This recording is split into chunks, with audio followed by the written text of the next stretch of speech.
La variedad actual de objetivos diseñados para diferentes tamaños de sensor de captación es completamente abrumadora y no es raro que un solo usuario se vea abocado a utilizar distintos tipos de objetivos con diferentes monturas para diferentes cámaras en un único proyecto.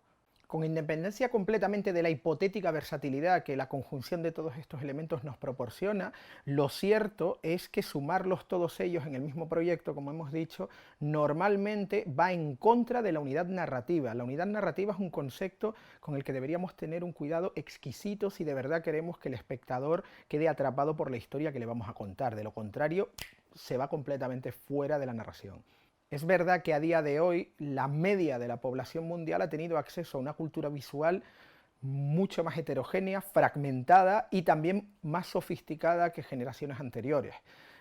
Sobre todo por la influencia del lenguaje publicitario y en su día, aunque ahora están un poco de modé, de los videoclips.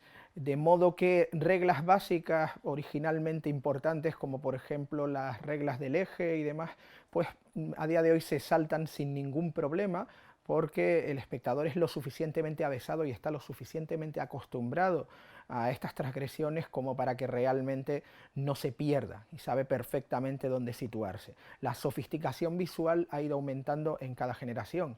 Recordemos que cuando se proyectó la llegada del tren a la estación de los hermanos Lumière, pues la gente salía corriendo de la sala creyendo que el tren realmente iba a atropellarles a ellos.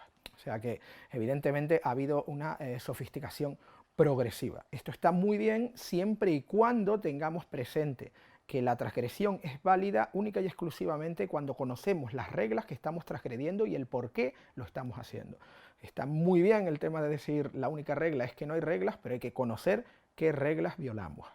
En el capítulo anterior, por ejemplo, contábamos una anécdota bastante llamativa de John Ford. Pues bien, este director, que a día de hoy a lo mejor es considerado como el paradigma de la ortodoxia, se saltaba tranquilamente las normas cuando lo precisaba. En una de sus películas más conocidas, en La Diligencia, en 1939, hay constantes saltos de eje y, sin embargo, siempre hay una necesidad narrativa que justifique cada uno de ellos. Es decir, que todo tiene un sentido y todo ocurre por un motivo. Es muy gracioso que en la evolución de la historia del cine te encuentres con cosas que en su día son convencionales y por el mero hecho de que han pasado X años pasan a ser rupturistas.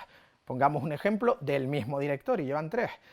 Cuando se estrenó a mediados de los 60 una película que se llama Dos cabalgan juntos, hay un plano en el que Richard Widmark y James Stewart están hablando durante 7 minutos en la orilla de un río, y John Ford hizo lo que había hecho toda su vida cuando tenía buenos actores: plantar la cámara enfrente y dejarla quieta durante 7 minutos. Los críticos de la Nouvelle Vague consideraron que aquello era lo más rupturista que habían visto en 30 años porque no se había usado el plano contra plano, pero lo cierto es que esa manera de rodar la tenía Ford desde antes de que el plano contra plano se utilizase en el cine. De modo que en realidad él solo estaba siguiendo lo mismo que había hecho toda la vida, pero con el paso de los años lo más ortodoxo de todo se había convertido en rupturista. En fin, modas. Pero como en cualquier tipo de trabajo, en cualquier tipo de arte y en cualquier tipo de técnica, no debemos confundir en ningún momento la abundancia de recursos que tenemos a nuestra disposición, más que nunca antes en la historia del cine, con la confusión de elementos. Por muy sofisticado que sea el espectador, por muy amplio que sea su conocimiento visual o por muy heterogéneo y fragmentado que sea ese conocimiento, hay momentos en los que lo único que conseguimos es confundirle. Y cuando esto ocurre es mala, muy mala idea. Como decía Hitchcock, hay 3 normas básicas a la hora de hacer una película, y las 3 son: la primera, claridad; la segunda, claridad; y la tercera, claridad. Hasta tal punto hemos llegado en la relajación, por así decirlo, de este tipo de normas, que es algo bastante común y habitual que en producciones de presupuesto pantagruélico, por regla general del género de acción, aunque no necesariamente, pero suele coincidir que es donde tenemos estos presupuestos gigantescos, es muy habitual que sencillamente se monte en la sala de montaje y no se piense en ello antes durante el rodaje, sino que se utilicen gran cantidad de medios y gran cantidad de puntos de vista y gran cantidad de cámaras, y luego ya se decida todo a posteriori, teniendo un plano máster, un plano medio, un plano corto, un plano, en fin, todo este tipo de cosas. Además, esto se puede hacer con mucha más facilidad a día de hoy porque por el mismo motivo que contábamos antes, por el hecho de que el espectador está mucho más acostumbrado a estos saltos, no hay por qué respetar el orden en las escalas del plano, cosa que al principio de la historia del cine era imprescindible para que el espectador comprendiera mínimamente lo que estaba pasando. Uno no podía pasar de un plano general a un primerísimo primer plano. Sin embargo, esto pues se convirtió en algo tremendamente habitual, por ejemplo, en el cine de Sergio Leone, ya en los años 60 y 70. Entonces, ya digo que como esta costumbre existe desde hace mucho, es una práctica habitual esta de tú rueda todo lo que puedas, que ya en el montaje veremos qué hacemos. Esto permite dos cosas. Primero, facilita que alguien que no sea el director monte la película, lo cual a veces es peligroso. Depende del director, a veces es incluso una buena idea. Y en segundo lugar, puede dar lugar a una tremenda confusión en las escenas, sobre todo en las escenas de acción, donde hay que seguir unos parámetros de seguimiento importantes para que el espectador no se pierda. Así que al final tenemos películas que supuestamente deben ser tremendamente vibrantes, y adrenalíticas, y lo que ocurre en ocasiones, no siempre, es que resultan increíblemente aburridas porque llega un momento en que te despegas completamente del futuro de los personajes porque te da igual, porque no entiendes la mitad de lo que está pasando. De modo que se consigue con esta manera de hacer las cosas todo lo contrario de lo que se quería.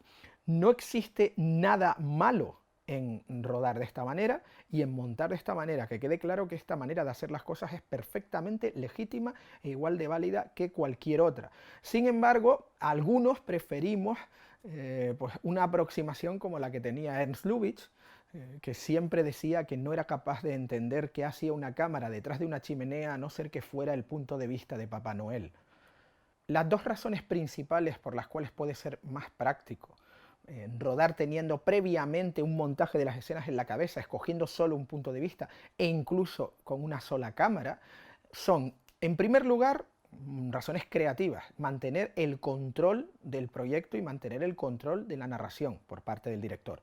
Y en segundo lugar, que no es ninguna tontería, porque lo contrario, esta estrategia que hemos dicho antes, encarece muchísimo el coste de producción y sinceramente no creo que los que estéis viendo ahora mismo este vídeo seáis Bob Iger o alguien así que sea el encargado de llevar los negocios de Disney. Así que no hay tanto dinero para trabajar en nuestros proyectos y por lo tanto es interesante afinar al máximo. En este capítulo vamos a hablar de qué consideraciones hay que tener presentes para mantener idéntico ángulo visual cuando trabajamos con diferentes herramientas, es decir, distintos tamaños de sensor, distintas clases de ópticas, distintas distancias de registro, distintas monturas. Por regla general, este ángulo se expresa como la relación que hay entre el punto principal del objetivo y el plano focal de la imagen. Y se ilustra en tres direcciones diferentes: horizontal, vertical y diagonal. Todo objetivo tiene dos puntos principales, uno primario y uno secundario. En una óptica bien realizada, bien hecha y lo suficientemente fina, ambos residen en el centro. El plano perpendicular al eje óptico por el punto principal se llama plano principal. Un rayo incidente en el plano principal primario, que sea paralelo al eje óptico, abandonará el plano principal secundario a la misma altura hasta desplazarse alcanzando directamente el punto de foco. Es decir, que en este caso, un rayo incidente que se dirija al punto principal primario abandonará el punto principal secundario con el mismo ángulo. Estos puntos principales también pueden estar ubicados fuera de la óptica propiamente dicha.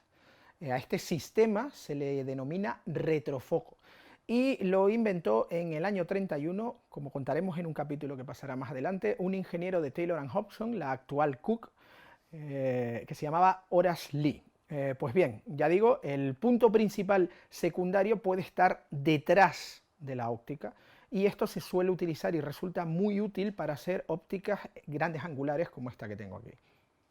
Curiosamente, en el imaginario colectivo, Horace Lee no se asocia tanto con la invención del retrofoco, sino que normalmente todo esto se asocia con Pierre Ingenieux, que fue el fundador de la marca de ópticas Ingenieux, y que efectivamente fue la primera persona que transformó el diseño de Lee para utilizarlo con ópticas de foto en cámaras SLR. Y por lo tanto tuvo una influencia enorme en el avance del retrofoco en la industria fotográfica, pero fue 20 años después. Ya digo, esto lo contaremos en otro capítulo. Por el contrario, se denomina telefoto aquel tipo de objetivo en el cual el punto principal secundario se encuentra delante de la óptica. En un zoom los puntos principales se mueven cuando se acciona. En el punto más angular tendremos un diseño propio de retrofoco y en el punto más tele tendremos un diseño de telefoto. El cálculo matemático del ángulo visual precisa que conozcamos la distancia focal y el tamaño de la imagen. Siendo W el ángulo visual que queremos hallar, F la distancia focal e Y' el tamaño de la imagen, esta sería la fórmula que deberíamos aplicar. Si sustituimos Y' por la anchura de la imagen expresada en milímetros, tendremos el ángulo visual horizontal. Si la sustituimos por la diagonal, tendremos el ángulo visual de la diagonal.